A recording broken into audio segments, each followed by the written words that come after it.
Assalamualaikum warahmatullahi wabarakatuh. Sebelumnya memperkenalkan diri, nama saya Muhammad Fadil Eka Saputra dengan NIM 124 130 dari Prodi Teknik Elektro, dan nomor saya. Perkenalkan, nama saya Didi Darmawan dengan NIM 124 130 dari Program Studi Teknik Elektro.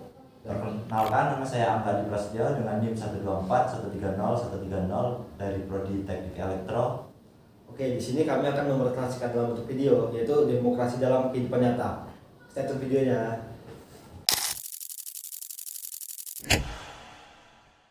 Demokrasi Pancasila adalah bentuk demokrasi yang berpijak pada nilai-nilai Pancasila dan Undang-Undang Dasar Negara Republik Indonesia tahun 1945. Berbeda dengan demokrasi liberal atau otoriter. Demokrasi Pancasila menjunjung tinggi nilai musyawarah, keadilan sosial, dan kemanusiaan yang beradab. Artinya, setiap keputusan diambil bukan hanya untuk kepentingan kelompok tertentu, tapi untuk kepentingan seluruh rakyat Indonesia. Di dalamnya terkandung nilai-nilai: 1. Ketuhanan yang Maha Esa, bahwa kebebasan berpendapat, menghormati nilai moral beragama, dan yang kedua, kemanusiaan yang adil dan beradab. Setiap warga negara diperlakukan dengan hormat dan adil. Kemudian yang ketiga, ada persatuan Indonesia. Keputusan bersama harus memperkuat kebersamaan dan juga bukan hanya untuk memecah belah. Dan keempat, yaitu kerakyatan yang dipimpin oleh hikmat, kebijaksanaan dalam permusyawaratan dan perwakilan. Artinya setiap keputusan yang diambil melalui musyawarah dan mufakat, bukan ataupun paksaan. Dan yang kelima, yaitu keadilan sosial bagi seluruh rakyat Indonesia. Artinya hasil dari setiap demokrasi harus membawa manfaat bagi seluruh rakyat tanpa terkecuali. Dengan kata lain, demokrasi Pancasila adalah demokrasi yang beretika dan berjiwa gotong royong. Lalu, mengapa demokrasi Pancasila itu penting? Karena dengan sistem ini, kita dapat menjaga keseimbangan antara hak dan kewajiban rakyat dan negara. Rakyat berhak menyampaikan pendapat, memilih pemimpin, dan berpartisipasi dalam pembangunan. Namun juga wajib menghormati hukum yang berlaku.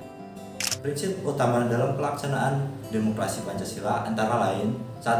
Kedaulatan rakyat berada di tangan rakyat, dilaksanakan menurut konstitusi.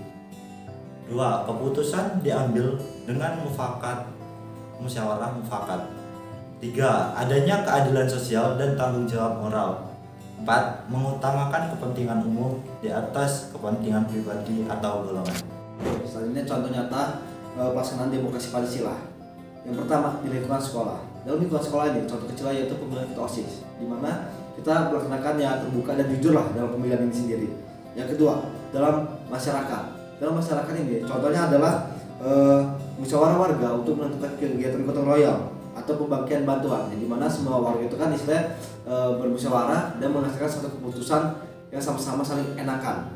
Oke, yang ketiga, tingkat nasional. Di mana tingkat nasional ini ya nggak jauh lebih itu dalam pemilu lah, dimana kita berlangsung dengan luber, langsung, umum, bebas rahasia, jujur dan adil gitu. Nah, di sana kan udah banyak terkandung nilai Pancasilanya. Dan selain itu juga menghargai pendapat orang lain dan berdiskusi dengan santun dan ikut serta menjaga kebersihan atau keamanan lingkungan juga merupakan wujud nyata dalam penerapan demokrasi Pancasila ini di dalam lingkungan bernegara dan bermasyarakat. Dan yang terakhir, mari kita jadikan demokrasi Pancasila bukan sekedar konsep dan gaya hidup bangsa Indonesia. Mulai dari yang terkecil, mendengar pendapat, menghargai keputusan teman, dan ikut berpartisipasi aktif dalam kegiatan sosial. Ingatlah, demokrasi bukan tentang siapa yang paling kuat, tapi tentang siapa yang paling menghargai. Dengan menerapkan demokrasi Pancasila, kita wujudkan Indonesia yang bersatu, adil, berdaulat, sesuai cita-cita para pendiri bangsa. Oke, mungkin yang terakhir ya untuk dari saya, demokrasi Pancasila itu merupakan jantung kehidupan berbangsa dan bernegara lah. Mari kita rawat bersama dengan saling sikap saling menghormati gotong royong dan menjaga persatuan ini. Dan dulu adalah kata-kata kelewat dari rakyat, oleh rakyat dan untuk rakyat yang berlandaskan Pancasila. Oke, mungkin itu aja dari presentasi video kami. Bila kami ada salah kata, kami mohon maaf. Kami akhiri. Wassalamualaikum warahmatullahi wabarakatuh. Sudah.